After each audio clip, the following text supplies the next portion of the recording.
अपने आत्माओं, ऋग्वेद मंडल नंबर 9 सूक्त नंबर 96 का 16 और 17 और 18 आपने 3 मंत्र पढ़ लिए।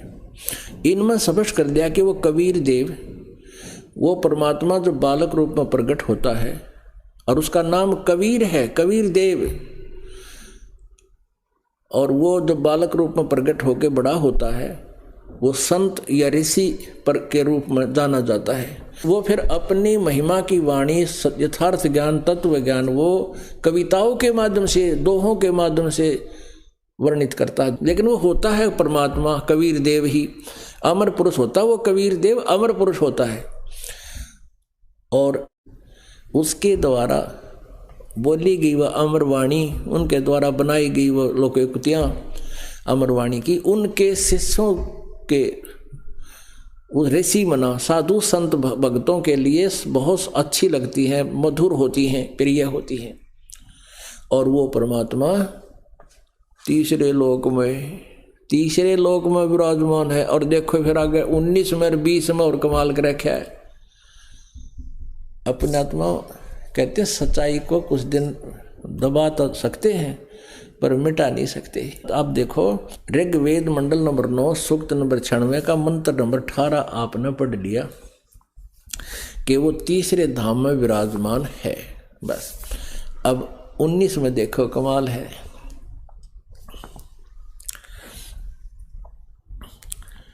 वह चौथा परम पद परमात्मा है।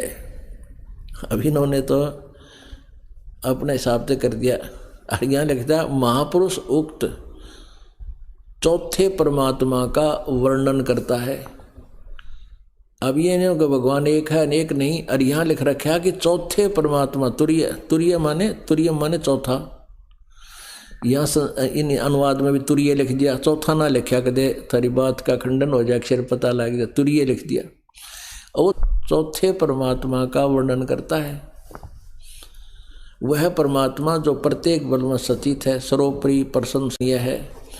अब यहाँ लिखा है इस मूल संस्कृत में,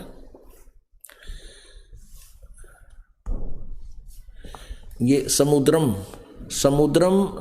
तुरीयम धाम। समुद्र माने जैसे समुद्र सब जल का स्रोत होता है, ऐसे सब का स्रोत परमात्मा रूपी समुद्र, उस परमात्मा में से जो तुरीय धाम और चौथे धाम में विराजमान, ये अकय लोक की तरफ संकेत है। सतलोक, अलखलोक, अगमलोक और चौथा है ये अकय लोक, वो समुद्र रूप यानी जहाँ से सभी का निकास हुआ है, वो अकय लोक के अंदर वो अमर पुरुष पूर्ण परमात्मा चौथे धाम में रहता है। और वो चौथा भगवान सच्चाई को मिटा नहीं जा सकता, ये छुप भी नहीं, इनसे दब भी नहीं पा रही। प्रकृति की सूक्ष्म से सूक्ष्म शक्तियों के साथ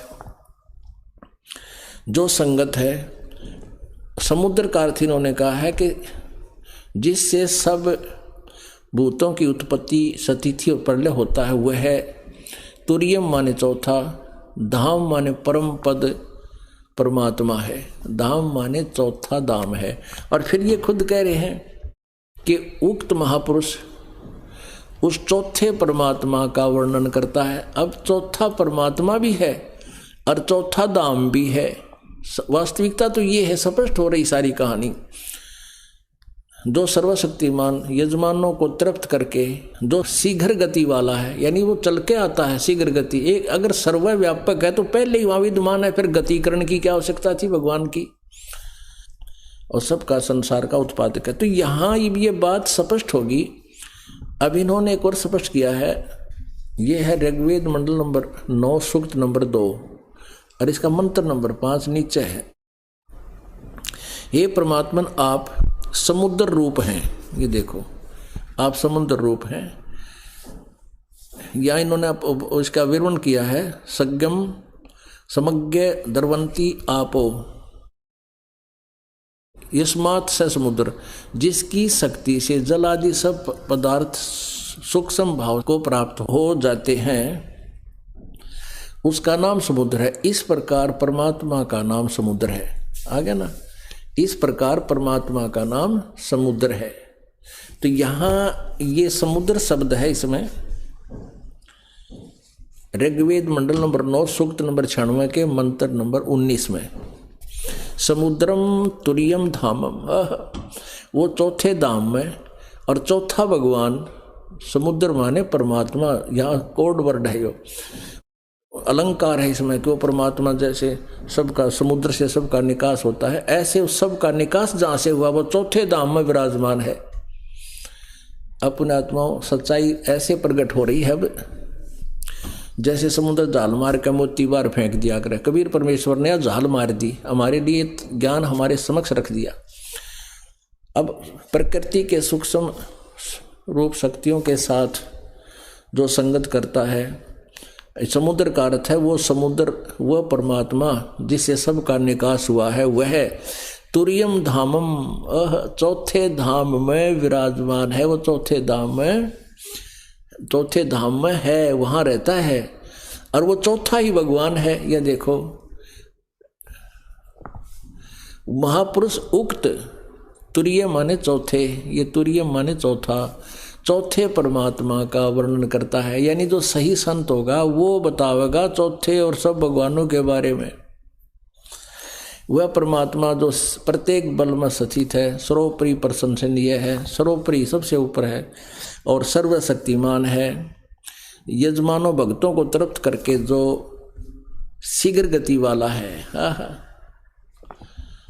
अब 20 में फिर देखो, कमाल कर रखा है 20 में, वह परमात्मा जिस प्रकार एक संघ को उसका सेनापति प्राप्त होता है, इसी प्रकार ब्रह्मांड रूपी कोष को प्राप्त होकर उच्च स्वर से गरजता हुआ इस ब्रह्मांड रूपी विस्तृत प्रकृति खंड में भली भांति प्रविष्ट होता है। यानी वहां से चलकर आता है, कहीं से वो परमात्मा गरजता हुआ आता है।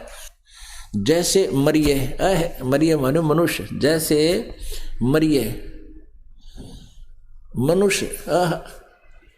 मनुष्य शोभर शरीर को धारण करता हुआ, यानी अन्य और तेजों में हल्के तेज पुंज का रूप बनाकर मनुष्य की तरह शरीर धारण कर, जैसे मनुष्य शरीर धारण करता है ऐसे वो परमात्मा हल्का तेज पुंज का शरीर बनाकर धारण करता अलग से। अत्यंत गतिशील पदार्थ के समान प्राप्ति के लिए गतिशील होता हुआ और यहाँ आता है। धनानाम यानी जो भक्ति के धनी हैं श्रेष्ठ आत्मा, उनको मिलता है। यहाँ देखो 21 में, हे प्रकाश रूप महापुरुषों से उपासमान आप हमको पवित्र करें और वैदिक कनी कर दत्त यानी वाणियों के द्वारा, अपनी वाणियों के द्वारा शब्दमान होते हुए आप श्रेष्ठ पुरुषों के प्रति प्राप्त होते हो। यानी कहीं देख ले वहीं पर सारा रूप से परमात्मा, पूर्ण रूप से परमात्मा की महिमा भरी पड़ी है। अपने आत्माओं, परमात्मा ने आप जी को पहले तो शिक्षित किया, ना शिक्षा की कति जरूरत ना थी। इस शिक्षा ने हमारे को बेईमान बना दिया। पहले हमारे बूढ़े बुजुर्ग अशिक्षित थे, आपस में प्यार था, छल कपट नहीं था, न गणी माया की दो औड थी। इस शिक्षा से हमें अवगुण तो अधिक हैं, लेकिन एक गुण इसमें बहुत ही श्रेष्ठ है जो सब अवगुणों का नाश करेगा। सबसे बड़ा गुण है कि हम भगवान को पहचानने के न इस मनुष्य जन्म की आवश्यकता क्या है।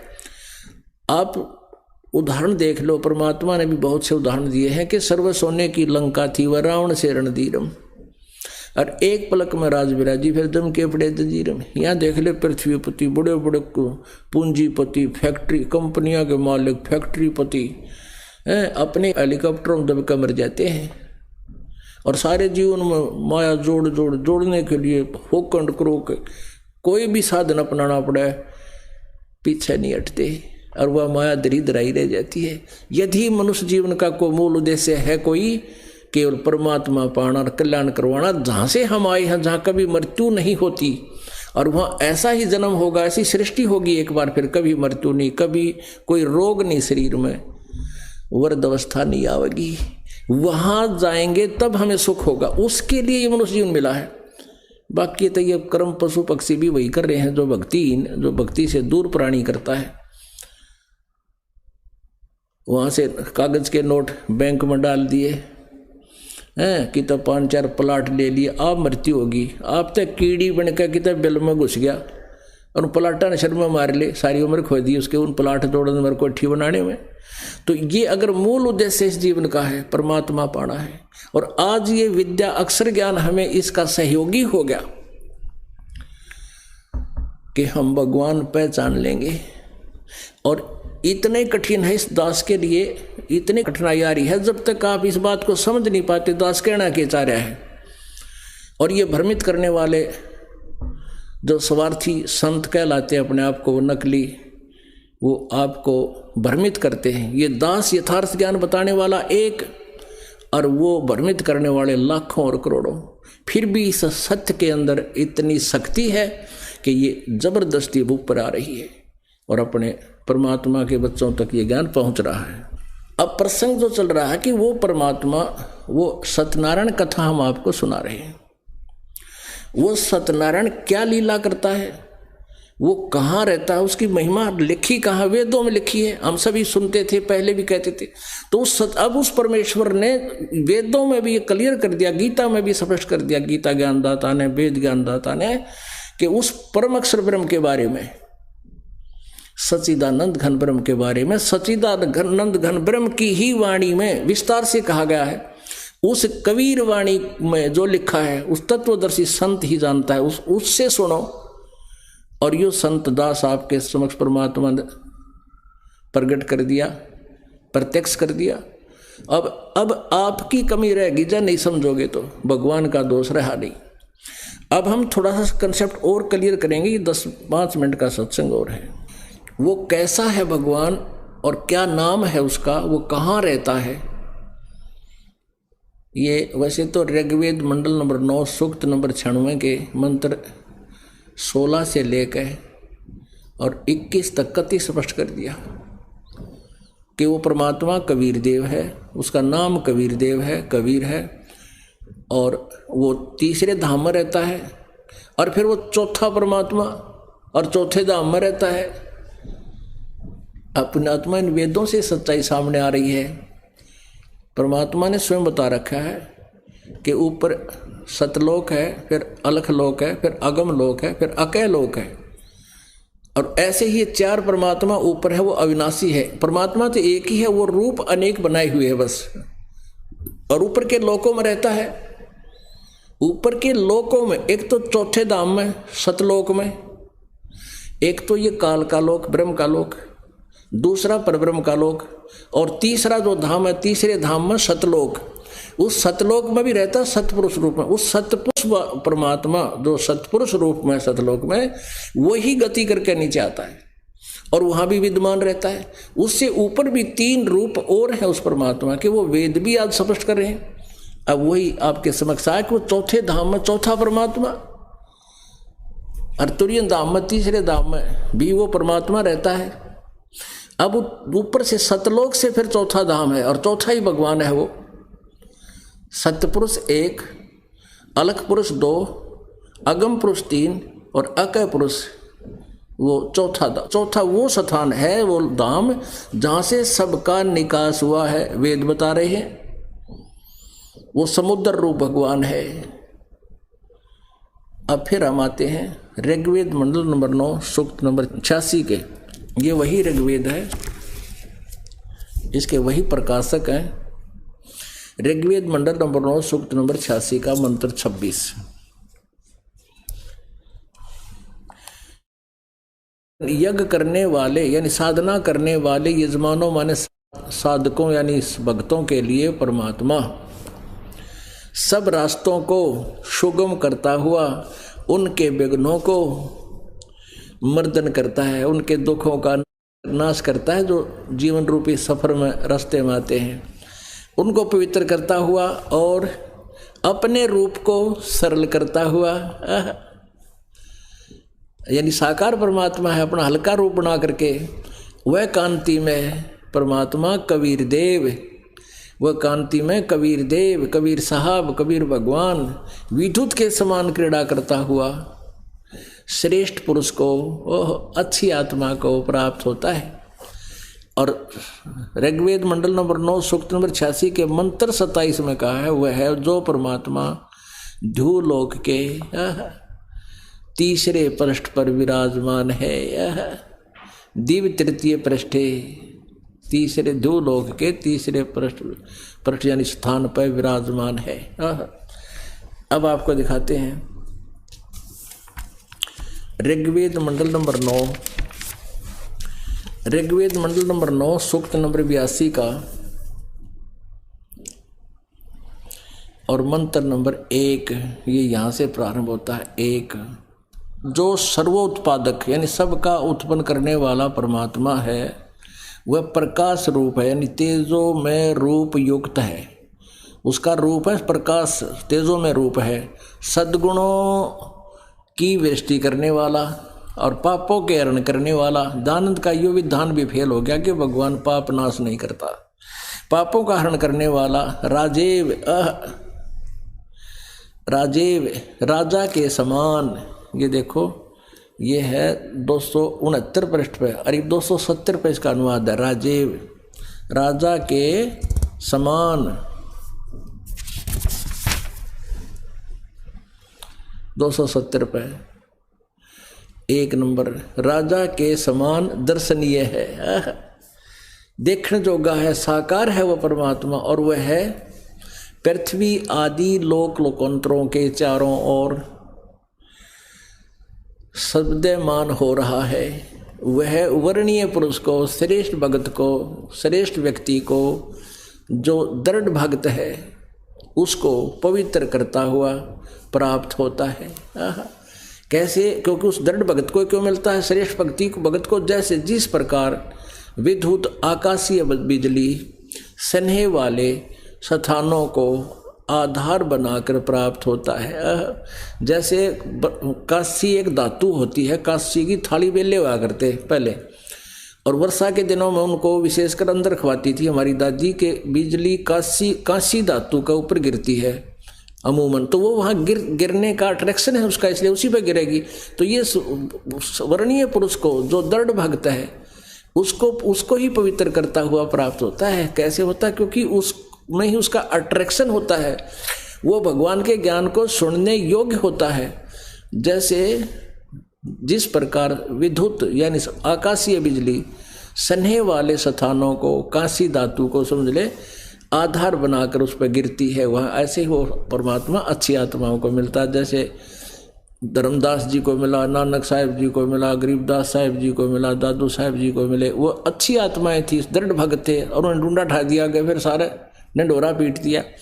अब देखो 2, हे परमात्मन, ऋग्वेद मंडल नंबर 9 सूक्त नंबर 82 का मंत्र 2, हे परमात्मन, उपदेश करने की इच्छा से आप यानी ज्ञान देने के उद्देश्य से आप महापुरुषों को प्राप्त होते हो, और आप अत्यंत गतिशील पदार्थ के समान, अत्यंत गतिशील पदार्थ के समान। यदि परमात्मा एक देशीय नहीं है और सर्वव्यापक, फिर गति करने की क्या जरूरत है सर्वव्यापक को? अत्यंत गतिशील पदार्थ के समान हमारे आध्यात्मिक यज्ञ को प्राप्त होते हैं आप। या कबीर देव हैं, जैसे यजु का अर्थ यजुर्वेद लिखा है, ऐसे ही कबीर का अर्थ यहाँ पर हमने कबीर देव लिखना पड़ेगा। आप कबीर देव हैं, शुद्ध स्वरूप है। बस हमारे पापों को दूर करके हे अमर परमात्मा, सो माने अमर परमात्मा, हमको सुख दे। अपने आत्माओं ये स्पष्ट होने लग रहा है वेदों में कि वो परमात्मा कबीर देव है, और उपदेश करने की इच्छा से वो वहाँ से चलकर अपने तीसरे धाम सतलोक से गति करके सहशरीर आता है, और वो कबीर देव है, उसका नाम कबीर देव है। अब आगे देखते हैं ऋग्वेद मंडल नंबर 9 सूक्त नंबर 82, पवित्र यज्ञों में रक्षा से आप प्राप्त होते हैं, और पृथ्वी आदि लोक लोकांतरों में गति करते हुए आप है, सर्वव्यापक नहीं, ये गलत लिखा है। आप है माने आप स्वयं गतिशील होकर विराजमान होते हो। ए बंदी छोड़, हे मेरे मालिक, कितनी सच्चाई भरी है इनमें, अपने सदग्रंथों में। अब आपको और दिखाते हैं ऋग्वेद मंडल नंबर 9 सूक्त नंबर 97 के 56 और 57 में, यानी सैकड़ों जगह ये प्रमाण है। ये देखिएगा ऋग्वेद मंडल नंबर 9 सूक्त नंबर 97 का ये 56वां है मंत्र। उक्त परमात्मा जिसके बारे में पहले कहा गया सर्वज्ञ है, ये सर्वज्ञ है, सबको पवित्र करने वाला, सूक्ष्म से सूक्ष्म शक्तियों का प्रेरक है। वह सर्वो उत्पादक परमात्मा संपूर्ण लोकों का प्रकाशक है। वह प्रकाश रूप परमात्मा, वो तेजो में शरीर युक्त परमात्मा,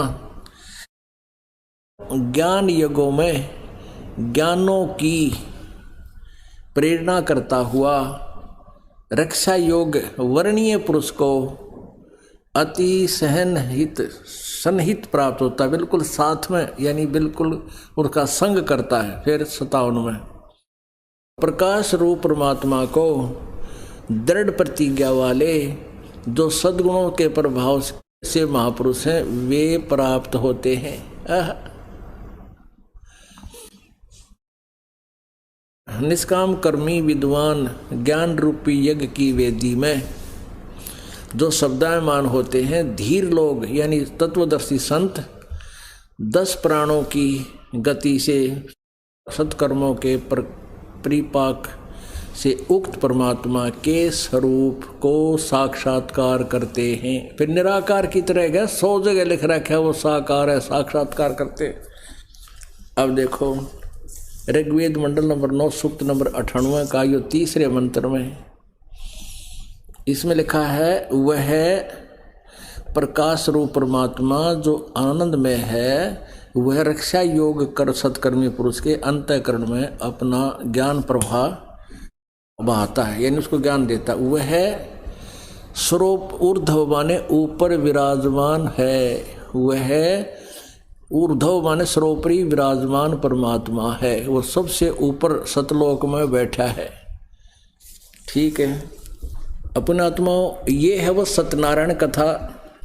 गीता जी अध्याय नंबर 8 के श्लोक नंबर 1 में अर्जुन ने पूछा, प्रभु आपने जो 7वें अध्याय के 29वें श्लोक में मंत्र में जिस तत्ब्रह्म का जिक्र किया है कि उसके जानने के बाद और सारे अध्यात्म ज्ञान को समझने के उपरांत परमात्मा के विधान से परिचित होने के बाद भक्त फिर यहाँ की किसी वस्तु की इच्छा नहीं रखता, केवल जरा और मरण से छूटने का प्रयत्न करता है।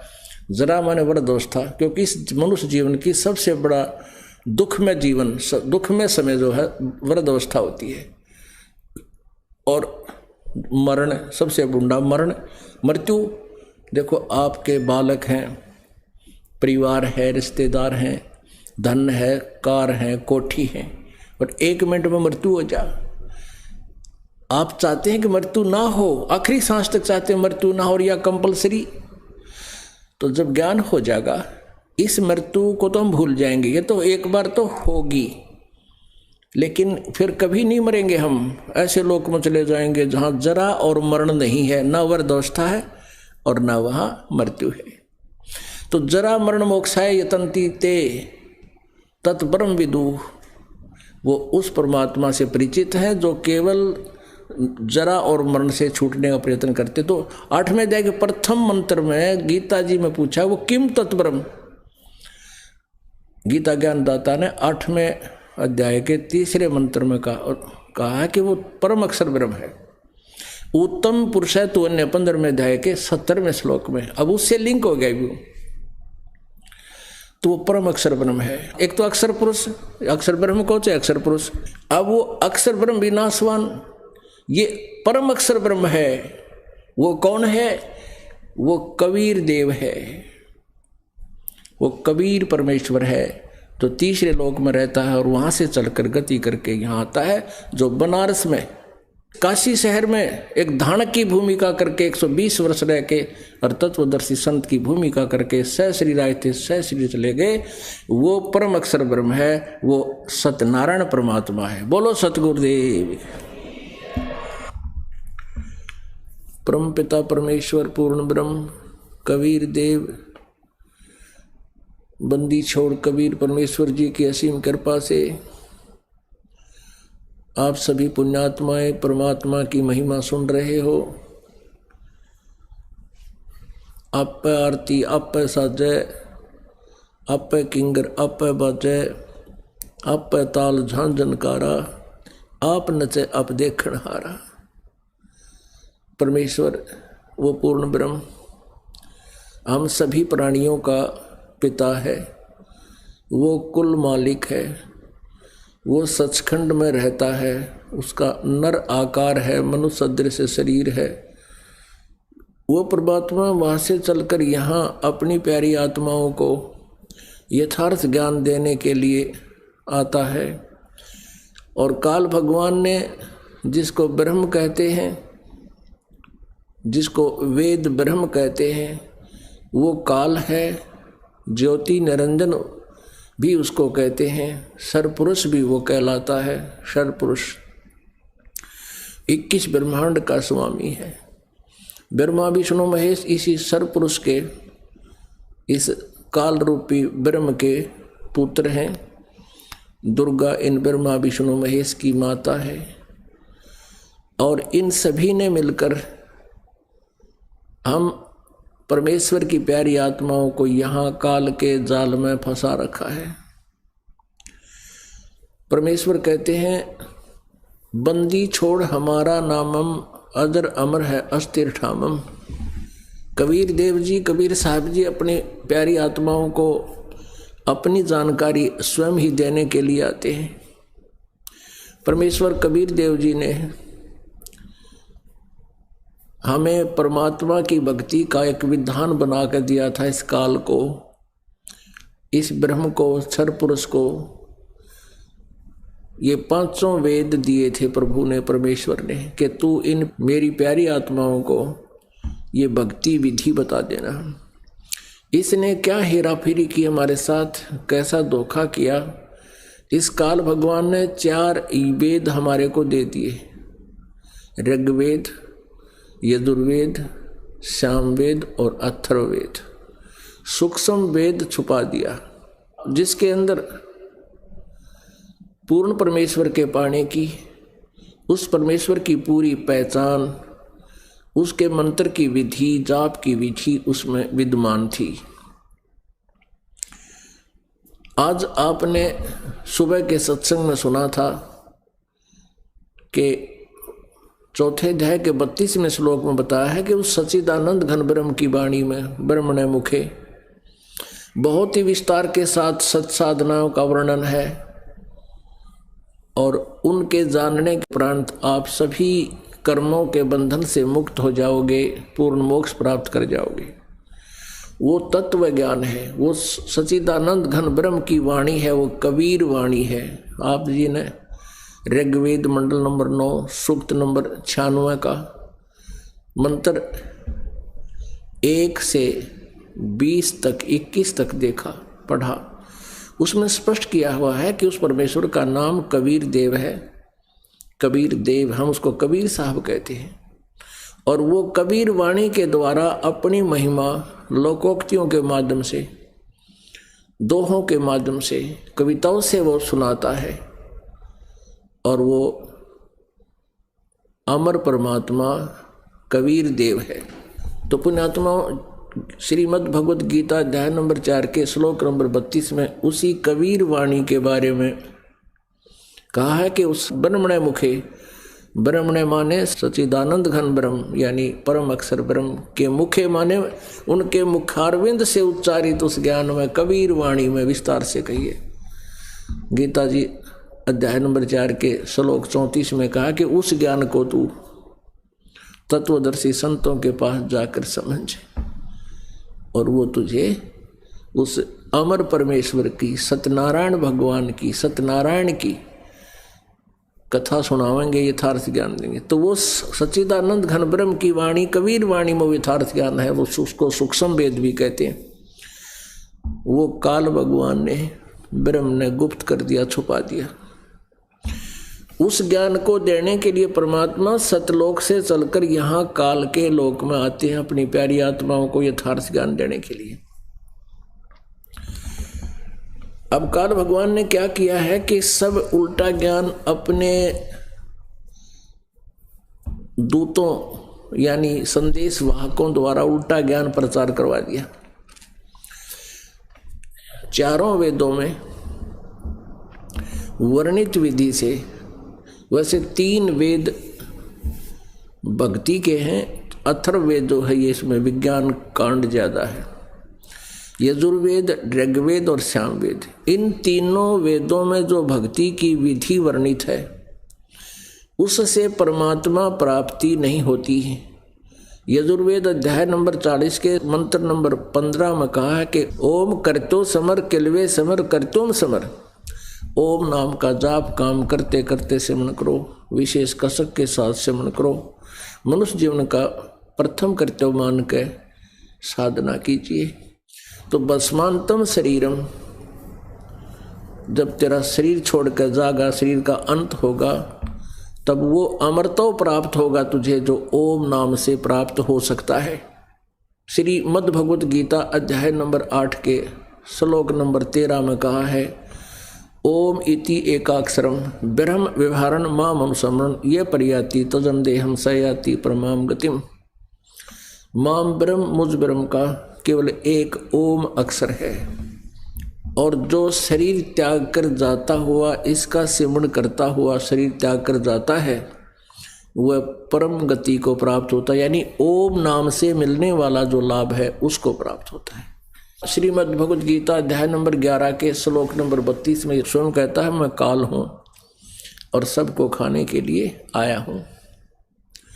गीता अध्याय नंबर 11 के श्लोक 21 में अर्जुन कहता है, परमात्मा आप तो इन सिद्धों को भी खा रहे हो, आप इन देवताओं को भी खा रहे हैं, ऋषियों के समुदाय आपके आगे हाथ जोड़े खड़े हैं कि मंगल हो, बख्श दो, आप तो इनको भी खा रहे हैं। तो 11वें अध्याय के 32वें श्लोक में कहता, मैं तो काल हूँ भाई, सबको खाने के लिए अब प्रवृत्त हुआ हूँ। श्री कृष्ण काल नहीं थे, क्योंकि वो तो पहले महाराज उसके साथ थे, उनका रिलेटिव थे अर्जुन के। वो काल श्री कृष्ण में प्रवेश करके उसने गीता बोल दी। श्रीमद् भगवत गीता अध्याय नंबर 11 के श्लोक नंबर 46 में अर्जुन कहता है कि हे सहस्राबाहु, यानी 1000 भुजा वाले भगवान, आप अपने उसी चतुर्भुज रूप में आओ, क्योंकि श्री कृष्ण तो विष्णु अवतार थे, और विष्णु जी का रूप उन्होंने कई बार श्री कृष्ण का देख रखा था अर्जुन ने। अर्जुन कहता है, हे भगवान, आप इस जब काल ने अपना रूप दिखा, 1000 हाथ, 1000 मुंह, 1000 ऐसे नेत्र गने, तो तब कहा कि हे सहस्राबाहु, 1000 भुजा वाले प्रभु, आप उसी चतुर्भुज रूप में आओ। अब गीता अध्याय नंबर 11 के श्लोक 47-48 में कहा कि अर्जुन, ये मेरा जो वास्तविक रूप ये है, मैं काल हूँ, और मेरी प्राप्ति मेरे इस रूप के दर्शन, जो मेरा ओरिजिनल रूप है, यहाँ का जो भगवान ब्रह्म है, उसकी प्राप्ति के विषय में कहा कि मेरे दर्शन, ये जो मैंने तुझे अब दर्शन दिए हैं, ये दर्शन मेरा साक्षात्कार न तो वेदों में वर्णित विधि से, ना किसी जप से, ना तप से, ना किसी क्रिया से बिल्कुल संभव नहीं। इति सिद्धम पुण्यात्माओं, इति सिद्धम के वेदों में वर्णित विधि से प्रभु प्राप्ति नहीं है, उससे अन्य लाभ हो जाता है। जैसे हठ योग करने से सिद्धियां आ जाती हैं, ओम नाम का जाप करने से ब्रह्मलोक प्राप्त होता है। गीता जी अध्याय नंबर 8 के श्लोक नंबर 16 में कहा कि ब्रह्मलोक पर्यंत ये सभी पुनरावृत्ति में हैं, यानी सब ब्रह्मलोक तक पहुँचे हुए प्राणी भी वापस जन्म मृत्यु में आते हैं, पूर्ण मोक्ष नहीं होता। पुण्यात्माओं, गीता ज्ञान दाता अध्याय नंबर 4 के श्लोक नंबर 5 और 9 में कहता है, अर्जुन तेरे और मेरे बहुत जन्म हो चुके, तू नहीं जानता मैं जानता हूँ। मेरे जन्म और कर्म दिव्य हैं। श्रीमद् भगवत गीता अध्याय नंबर 2 श्लोक 12 में कहा कि अर्जुन तेरे और मेरे बहुत जन्म हो चुके हैं, पहले भी हुए, हम आगे भी होंगे। ये ना सोच के हम वर्तमान में। श्रीमद् भगवत गीता अध्याय नंबर 10 श्लोक नंबर 2 में ये गीता ज्ञान दाता काल कह रहा है कि मेरे जन्म को ऋषि देवता नहीं जानते, क्योंकि इन सब का जन्म मेरे से ही हुआ है। इससे सिद्ध है कि गीता ज्ञान दाता का जन्म तो हुआ है, जो श्री कृष्ण में बोल रहा है प्रवेश करके। लेकिन ब्रह्मा विष्णु महेश इनकी उत्पत्ति से परिचित नहीं है, क्योंकि ये इनके पुत्र हैं। अब जैसे पिता की डेट ऑफ बर्थ संतान नहीं जान सकती, दादाजी बता देगा, तो परमेश्वर कबीर देव जी ने इन सब की जन्म पत्री अलग अलग खोल कर बता दी। आप सृष्टि रचना में सुनते हो, पुस्तक में बना रखी है, उसमें पढ़ते हो, तो उस परमेश्वर ने आकर के इन सब की जन्म और मृत्यु तिथि और इनकी सामर्थ्य हमें बताया, हमें ज्ञान दिया परमात्मा ने। तो कहने का भाव ये है कि वेदों में वर्णित विधि से परमात्मा प्राप्ति नहीं हुई। सिद्धियां आ गई, एटम बम बन गए और फिर ब्रह्मलोक तक जाकर फिर वापस अपने पुण्यों को क्षीण करके 84 लाख योनियों में, पशु योनियों में, पक्षी योनियों में भटकते रहे। ये यहाँ का अटल विधान है। जब तक हम श्रीमद् भगवत गीता अध्याय नंबर 17 के श्लोक नंबर 23 में वर्णित उस मंत्र ओम तत्सत, ओम तो ब्रह्म का है, तत् ये परब्रह्म का है और सत ये परम अक्षर ब्रह्म का है। तत् और सत ये सांकेतिक हैं, ओम डायरेक्ट है ब्रह्म का और तत् ये सांकेतिक है, सत्य भी सांकेतिक है। ये दास बताएगा और दास के अतिरिक्त इन मंत्रों का दान करना भी किसी को अधिकार नहीं है, ये दास ही उनको दे सकता है।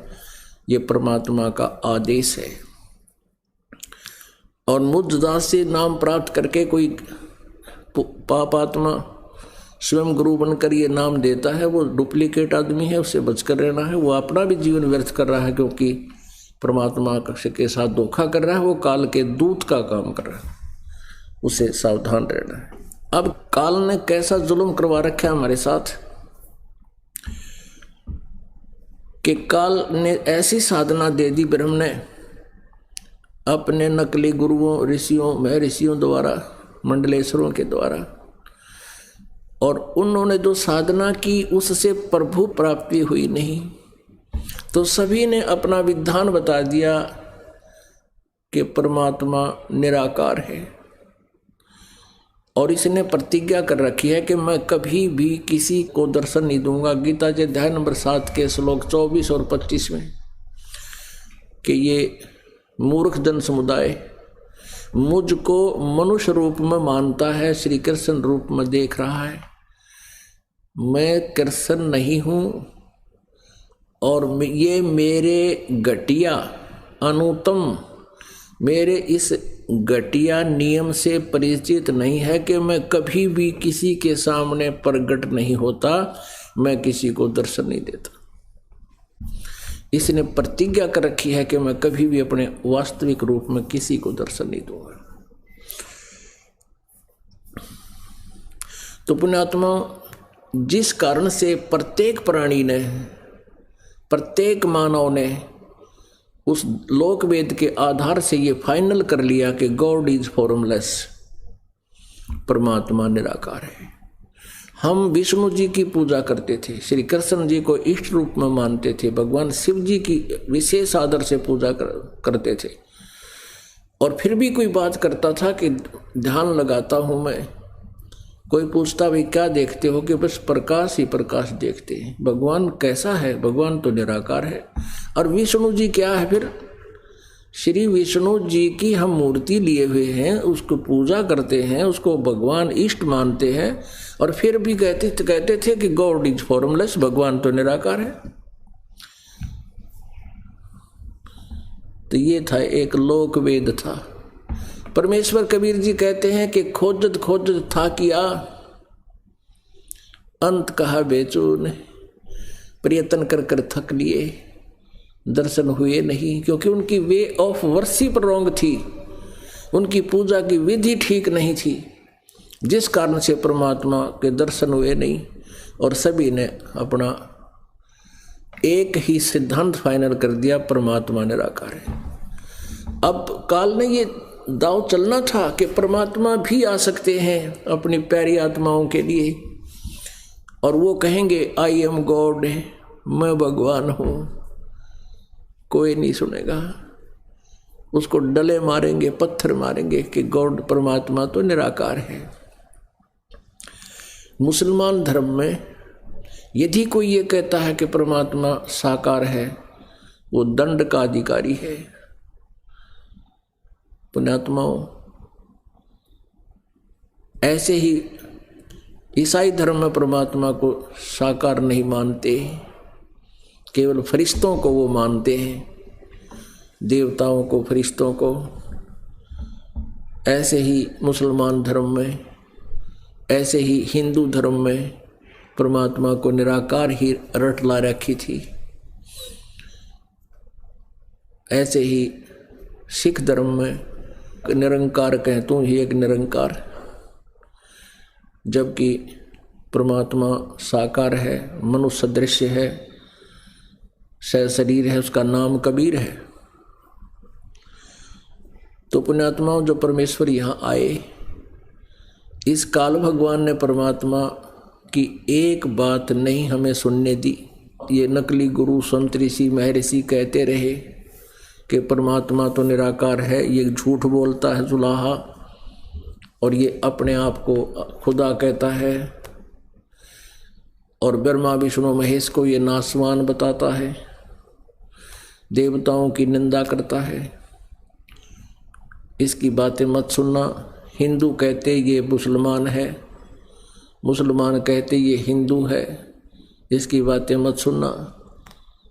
और परमात्मा कहते हैं हिंदू और मुसलमान के बीच में मेरा नाम कबीर,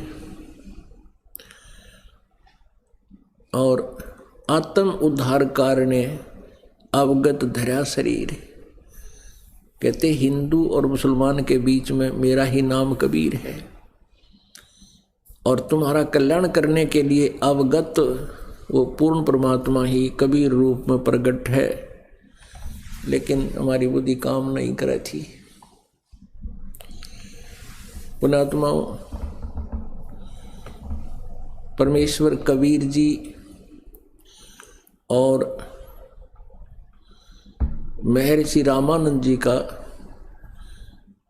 एक सत्संग हुआ, आपस में विचार विमर्श हुआ, आध्यात्मिक ज्ञान चर्चा हुई। कबीर परमेश्वर जी ने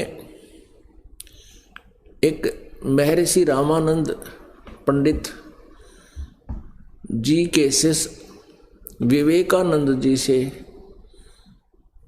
एक प्रश्न पूछा था। वो सत्संग कर रहा था, और स्वामी रामानंद जी जो थे वो विष्णु जी के उपासक थे, विष्णु जी को इष्ट रूप में मानते थे। विवेकानंद जी सत्संग कर रहे थे, सैकड़ों श्रद्धालु प्रेम से, श्रद्धा से सत्संग सुन रहे थे। वो बता रहे थे कि श्री विष्णु जी ये अजरो अमर हैं, इनके कोई माता पिता नहीं हैं, सर्वेश्वर हैं, महेश्वर हैं, सबके मालिक हैं, यही पूजा के योग्य हैं, सर्व सुखदायी भगवान हैं, इनका कोई जन्म मृत्यु नहीं होता, यही ब्रह्मा रूप में उत्पत्ति करते हैं और विष्णु रूप में ये सतिथि करते हैं और शिव रूप में संहार करते हैं। अजरो अमर हैं, बड़ी बड़ी लंबी कथाएं सुनाते हैं। यही श्री कृष्ण रूप में अवतरित हुए, यही श्री रामचंद्र रूप में अवतरित हुए, ऐसे बहुत सी कथा सुनाई। तब परमेश्वर कबीर जी ने खड़ा होकर के प्रश्न किया कि स्वामी जी, आप कहते हो कि श्री विष्णु जी का कोई माता पिता नहीं है, और मैंने एक ब्राह्मण पढ़ रहा था, कथा सुना रहा था, मैंने उसे सुना कि श्री विष्णु जी का जन्म भगवान शिव और पार्वती से हुआ। शिव पुराण रुद्र संहिता अध्याय नंबर 6-7 में। आप कहते हुए अजरो अमर है, इनके कोई जन्माता पिता नहीं, कृपा शंका का समाधान कीजिए और ये भी बताइए कि कौन ब्रह्मा का पिता है, कौन विष्णु की माँ, शंकर का दादा कौन है, हमको दे बता। अब जो ही उसने शिव पुराण खोल कर देखा, उसमें प्रत्यक्ष लिखा था कि सदाशिव और दुर्गा के संयोग से विष्णु जी का जन्म हुआ, उसका नाम विष्णु रखा। अब सदग्रंथ संस्कृत में थे, शिव पुराण भी संस्कृत भाषा में थी, उसने पढ़ लिया, जान लिया, समझ लिया, लेकिन अभिमानवश अपनी इज्जत बेइज्जती का, प्रतिष्ठा का सवाल बना लिया। नालायका ने माननी चाहिए थी हार, स्वीकार कर लेना चाहिए था कि आप ठीक कह रहे हो बच्चा, चलो भगवान ना माने, बालक तो मान ले। 5 साल की उम्र के, 5 वर्ष की आयु थी लीला में कबीर परमेश्वर की दिखा रहे थे वो, क्योंकि वो प्रत्येक युग में एक शिशु रूप धारण करके सतलोक से चल कर आते हैं, सशरीर एक बालक का रूप धारण करके प्रकट होते हैं, धीरे धीरे लीला में वो बड़े होते हैं। तो उसमें 5 वर्ष की आयु थी, लेकिन अभिमानवश माना नहीं। शिव पुराण आपको दिखाते हैं, अपने आत्माओं, ये वो सदग्रंथ है जो हजारों वर्ष पहले लिपिबद्ध हैं श्री वेद व्यास जी द्वारा, और ये ब्राह्मण, ये ऋषि, महर्षि, मंडलेश्वर इनको पढ़ते रहे। आज तक ये हमें ये क्लियर नहीं कर सके कि ब्रह्मा विष्णु महेश ये किस तिथि में है। इनको सर्वेश्वर महेश्वर सर्वशक्तिमान बताते रहे, इनके कोई माता पिता नहीं। और श्री पहले देवी भागवत दिखाते हैं, ये स्वयं स्वीकार करते हैं हम तो नासवान हैं।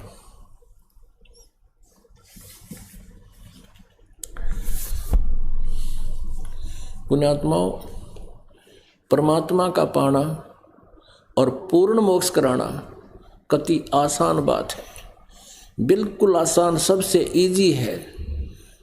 2 रोटी का धंधा करना भी कठिन है, लेकिन मोक्ष बिल्कुल आसान है।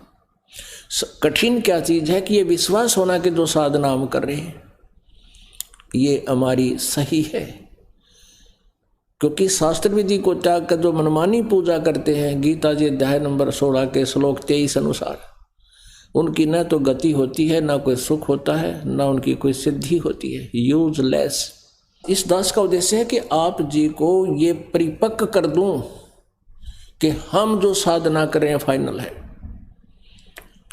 फिर तो एक ऐसा मेथड है, ऐसा खजाना दे दिया परमात्मा ने, श्वास और श्वास के सिमरण का।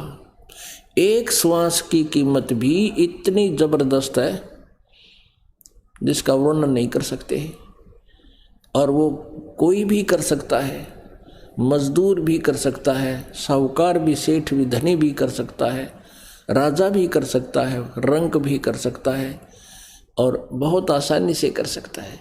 लेकिन हमारे ऊपर जो बाधाएं हैं, सबसे ज़्यादा बाधा हमारे ऊपर ये है कि संसार जो साधनाएं कर रहा है, जो क्रियाक्रम करता है, वो शास्त्र विधि त्याग कर उस लोक वेद से कर रहा है, और हमने वो करनी नहीं। यदि हम उनको करेंगे तो हमारा नाम खंड हो जाएगा, विधि भंग हो जाएगी, हम फाउल हो जाएंगे, और फाउल होने से गेम में हम हार जाते हैं। तो हम जैसे सीता जी को एक रेखा खींच दी गई थी कि इसे बाहर मत जाना तो सुरक्षित रहेगी, और रावण आया मांगने के लिए, उसने सोचा कि क्या फर्क पड़ता है, 2 कदम रख के रेखा से बाहर आटा दे देती हूँ साधु को। जो ही बाहर गई तो कितना संकट परचेज कर लिया उसने, कितनी मुसीबत मोल ले ली। ऐसे ही ये काल है। परमात्मा ने जो रेखा खींच रखी है नियमों की, इसको ना तोड़ना, सपने में भी भंग ना होने देना। स्वप्न वैसे कहने का भाव ये, सपने में चाहे हो भी जा कोई दिक्कत नहीं। जैसे एक भगत कहता जी मैंने कभी बीड़ी नहीं पी और सपने में बीड़ी पीऊँ नाम लेने के बाद, तो सपने में नहीं टूटता। मैं कहने का भाव ये है कि इस मर्यादा को बहुत सावधानी से निभाना, फिर आप सफल आसानी से हो जाओगे। तो पूरा संसार समाज जो है उसी में रंग में रंगा हुआ है। हमारे एक परिवार में 1-2 सदस्य उपदेशी होते हैं, बाकी के उसी रंग में होते हैं। धीरे धीरे आ जाती है गाड़ी लाइन पर समय लगता है। तो तब तक हम कभी ऐसे ही खींचातानी बन रही है, और काल का ये दाव है कि इसका नाम खंड हो जा, फिर मैं इसको अपने आप देख लूँगा। परमेश्वर कहते हैं अनंत कोट बाजी जहाँ हमने रचे सकल ब्रह्मांड, और कह कबीर मैं के करूँ यू काल करे जीव खंड। अब परमात्मा कहते मैं इतना समर्थ हूँ, सारे ब्रह्मांडों की रचना मैंने की, सब कुछ मैंने रचा, मैं सब कुछ कर सकता हूँ। लेकिन एक हम नियम में बंध गए, एक वचन दे चुके हैं परमात्मा इनको, काल को। काल ने कहा था ब्रह्म ने कि हे प्रभु आपके ज्ञान पर आधारित रहे, आपकी मर्यादा में रहे तो आपका, आपकी मर्यादा में ना रहे तो फिर वो हमारा होगा। तो परमेश्वर कहते हैं जब तक हंसा हमरी आना और काल लगे नहीं तेरा बाना, जब तक हमारी मर्यादा में भक्त रहेगा, संत रहेगा, मेरा साधक रहेगा, हमारी आन कान में मर्यादा में, तो काल का अटैक नहीं हो सकता। तो काल सबसे पहले यही काम करता है कि उसके नाम को खंडित करवाने की चेष्टा करता है। फिर जैसे कनेक्शन कट गया, अपना बिजली का कनेक्शन ले रखा है, पंखे भी चल रहे हैं, ट्यूब भी जग रही है, कूलर भी चल रहे हैं, सारे काम हो रहे हैं, और जो कनेक्शन कट गया किसी भी कारण से तो सब सुविधाएं ठप हो जाएंगी। इसी प्रकार परमात्मा का एक बार आपसे नाम खंड हो गया तो परमात्मा की पावर नहीं आएगी आपके पास, आपके कार्य नहीं बनेंगे। और काल ये पूरा कोशिश करता है, लेकिन आप वही बात है जो गुरु वचन पर डट गए कट गए फंद 84 के, गुरु के वचन का पालन अवश्य करना पड़ेगा जय भक्ति चाहते हो। तो कहने का भाव यह है कि परमात्मा का पाना सबसे आसान, और नाम उठत नाम बैठत नाम सोवत जागवे, नाम खाते नाम पीते नाम सेती लागवे। सभी सदग्रंथ यही बता रहे हैं। गीता जी में भी गीता ज्ञानदाता ये ब्रह्म कह रहा है कि अर्जुन तू युद्ध भी कर और सब समय में मेरा सिमरण भी कर। यही सूक्ष्म वेद कह रहा है कि नाम उठत नाम बैठत नाम सोत जागवे, नाम खाते नाम पीते नाम सेती लागवे। जब भी दाव लगे जब 5-4 सिमरण कर जा, और एक श्वास उस श्वास के सिमरण का यानी एक सतनाम का विधिवत साधना करने से बहुत कीमत है। सतनाम पालड़ रंगोरी हो, तराजू के एक पलड़े में सतनाम का एक सिमरण रख दे, और 14 लोग चढ़ावे राम रंगोरी हो, और 3 लोग ये पृथ्वी और स्वर्ग और पाताल लोग पासिंग धरे रंगोरी हो, और तो ना तुला तुलाया राम रंगोरी हो। एक दिन में 500-400 जोटे मार दिए इस एक सांस के सिमरण के, बन गए ना सेठ तुम तक। लेकिन हम क्या करते रहते हैं, हमारे साथ घने पचड़े हैं। जैसे परिवार ने सारे नाम लिया नहीं, कोई उनके ऊपर आपत्ति आती दिखती है, हम 100 अर्ज करते हैं अंदर अंदर से, तो उनको भी सहारा मिलता है आपकी इस कमाई से। तो इसका तो सही तरीका ये है कि पूरा परिवार नाम ले ले, और रिश्तेदारों तो भी आ जाए शरण में, फिर किसी की दुआ करने की जरूरत ना पड़ा उन्हें, हमारी कमाई सुरक्षित और वो भी सुखी, क्योंकि भगवान उनको भी साथ देगा। तो प्रथम तो ये विश्वास हो कि ये दास जो शब्द वचन बोल रहा है ये अपना नहीं बोल रहा, ये तो परमेश्वर के वचन हैं। उन्होंने जो 600 वर्ष पहले बोले थे, दास तो एज ए टेप रिकॉर्डर, उनको याद करके आपको आदेश दे रहा हूं कि भगवान का ये आदेश है, मानोगे तो सफल होगा, क्योंकि भगवान का विधान है, वो यूजलेस नहीं हो सकता, उनका एक वचन भी व्यर्थ नहीं हो सकता। तो ये आपका कद समझ में आओगा, कितने दिन में आपके समझ में आएगी कहानी, उस दिन का इंतजार है। और उस समझ को मैं लाने के लिए इतने प्रयत्न किए जा रहे हैं, इतने सद्गुण दिखाए जा रहे हैं आप जी को। तो पुण्यात्मा परमात्मा का पाना सबसे आसान है, मोक्ष तो बहुत ही आसान है, ये सत्कर मान लेना। कोई बात है कोई ना, यो ज्ञान ऐसा आपके समझ में आ जाओगा कि हमने मृत्यु तो अपनी होएगी यहाँ से, ये तो डेफिनेट है। चाहे हम राजी रहें चाहे नाराज रहें, रोएं या कैसे करें, मरना अवश्य है। लेकिन उससे पहले हम इतना भजन करें। और मरते समय एक फार्मूला हमारे ने बताया, जहाँ आशा तहाँ बासा होई और मन कर्म वचन सुमरियो सोई।